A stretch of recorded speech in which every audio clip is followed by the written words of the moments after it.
자, 지금 경제는 엉망진창이고 참 큰일입니다. 그 다른 얘기 좀 잠깐 그럼 해드릴까? 다른 아까 이제 주식시장 얘기했으니까. 네. 또 사실 우리 경제의 한 축이 자본시장, 금융시장, 네. 주식 쪽이면 또 한쪽은 사실 부동산 아니겠습니까? 그렇지, 그렇지. 부동산 시장 관련해서 많이들 걱정하시는데 지금 정부가 뭘 하고 있냐면 뭐 여러 가지 하고 있는데 요걸 하고 있어요.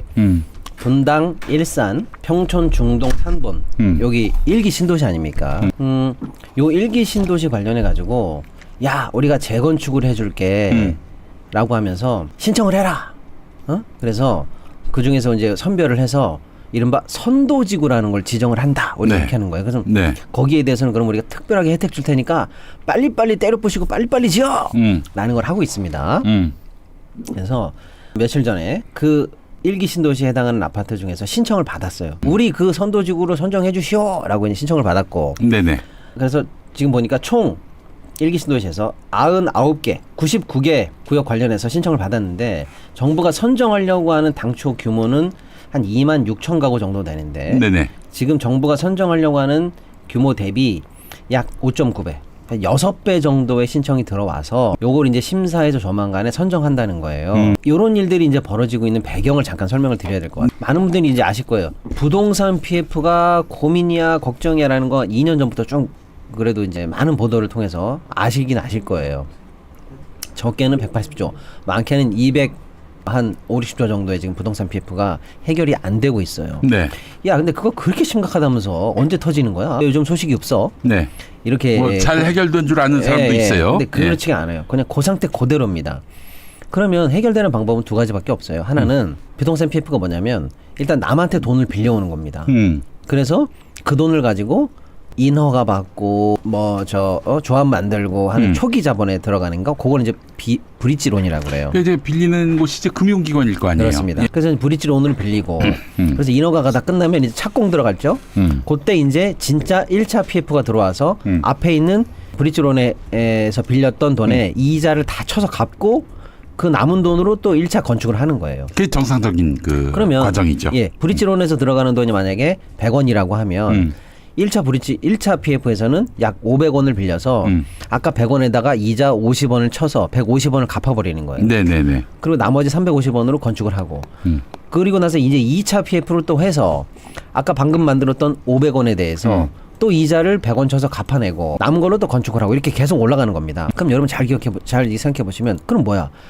점점 갚아야 되는 이자가 커지는 거네. 불어나니까 맞습니다. 당연히. 그래서 예. 부동산 사업의 핵심은 단계별로 갈수록 사업 단계별로 금융기관이 금융을 제공해줬던 돈에 이자가 부풀려 가서 마지막에 분양가에 그게 뻥 하고 얹어져 있는 거예요. 그렇지. 예. 그러면 마지막에 수요자들이 그걸 분양을 받아서 지금까지 쌓아왔던 모든 금융비용과 마진과 건설 마진을 다 또 안아줘야 이게 해결이 되는 거예요. 이 미분양 해소가 안 돼요. 네. 그러니까 정부가 했던 대책이 뭐냐 하나는 야 정책적으로 빚을 내게 해라. 그래서 신혼부부 특공으로 한다 그래.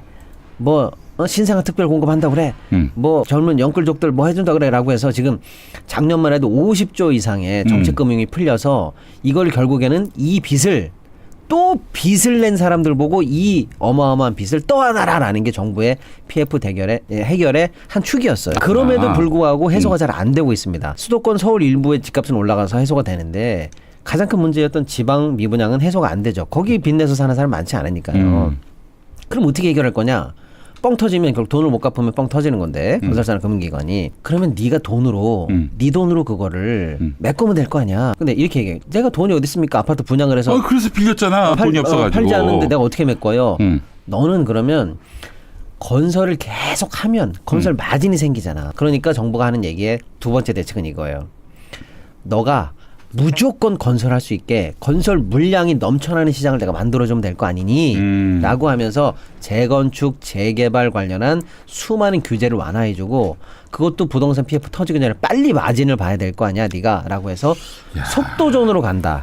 즉 여러분 어마어마한 200조 넘는 부동산 PF의 부실이 있는데 정리하면 이 정부는 그걸 어떻게 해결하려고 했냐. 국민 여러분 니들이 빚내서 저거 떠안아주세요 라는 정책이 하나 있고 나머지는 건설사한테 야 어떻게든 우리가 물량 만들어줄 테니까 빨리 건설해서 건설 마진으로 돈 벌어. 그러면 될 거 아니야. 요 두 축으로 해결했고 그 두 번째 건설 마진을 만들어주기 위한 건설 물량을 계속 만들어주는 대책 일환이 바로 요겁니다. 그걸 이해하셔야 돼요. 그래서 빨리 건설사가 많은 돈을 벌고 이 속도전으로 돈을 확보하기 위해서 정부가 하고 있는 게 뭐냐, 1기 신도시 선도지역이라고 딱 지정해 놓은 데를 뭐 어떻게 하느냐, 두 가지입니다. 기존에 200% 내외의 용적률로 지어진 이 지역에다가 무려 용적률을 약 400까지 올려줍니다. 최대 분당 같은 경우에는 최대 450, 일산 450, 다 똑같습니다. 그래서 최대 450%까지 용적률을 올려준다는 얘기예요. 그럼 뭐야? 20층 정도 아파트를 40층, 60층까지 지을 수 있도록 해주겠다라는 거고요. 그 다음에 거기서 생긴 수많은 이익을 기부 체납을 해야 되는데 그동안은 어떻게 기부 체납했을까요?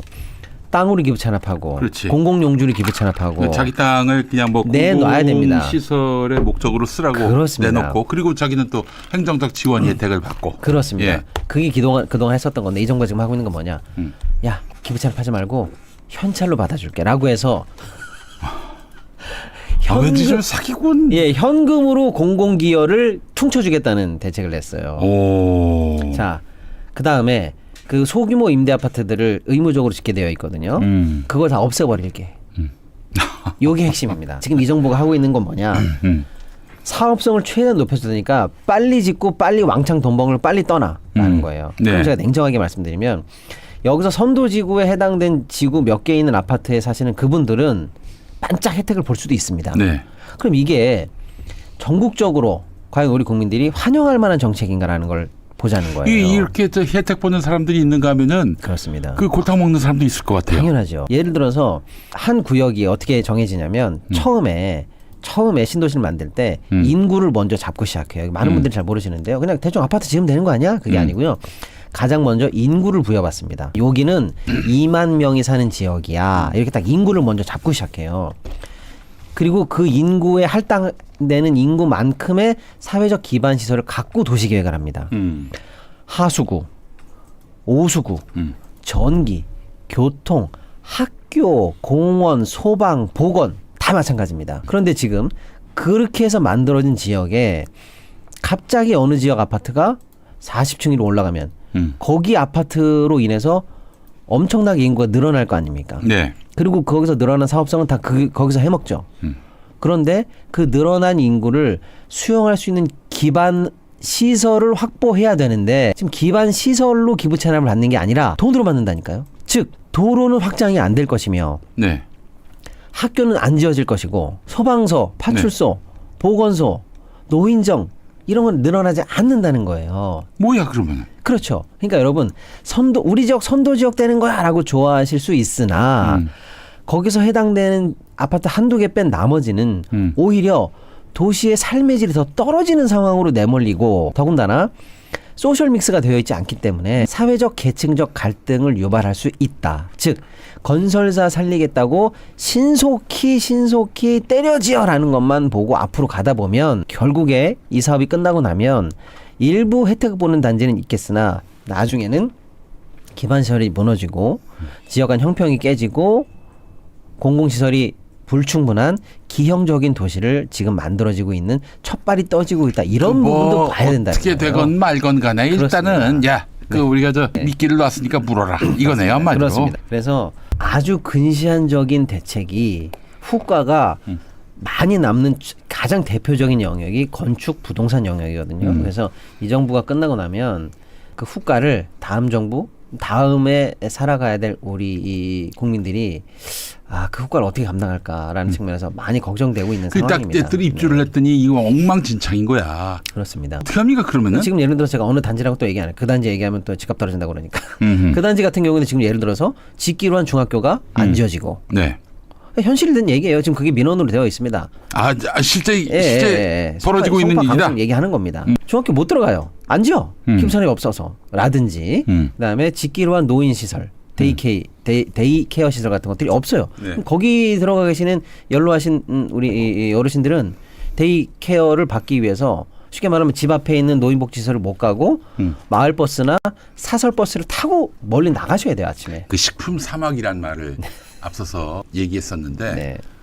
그렇게 되겠네요. 기반시설 그렇습니다. 짓지 않으면은 네. 그렇게 되겠어요. 진짜 마을버스 타고 네. 한참 가야. 그렇습니다. 아니 그러면 누가 그렇게 갑니까 노인정을? 그럼요. 그리고 이제 예를 들어서 일산이나 또 평촌이나 이런 쪽은 서울로 나오실 때 사실 제일 문제가 교통이거든요. 근데 안 그래도 지금 교통이 막혀서 어떻게 하면 대중교통이나 도로를 확장할까가 늘 고민인데 확장은커녕 그 가장 많은 그 병목 현상이 생기는 그 코앞에 네. 가장 좋은 입지에 떡하니 60층짜리 아파트들이 쫙 들어서서 거기서부터 시작해서 뒤로는 오히려 더 길이 막히게 되는. 그래서 그렇지. 네, 쉽게 말하면 바리케이트가 더 생기고 병목이 3중 4중으로 가중되는 현상까지 생긴다면 그 저기 용적률을 확 그렇게 그렇습니다. 찍기 좋아하는 사람들 뜻에 맞게 해주면은 네.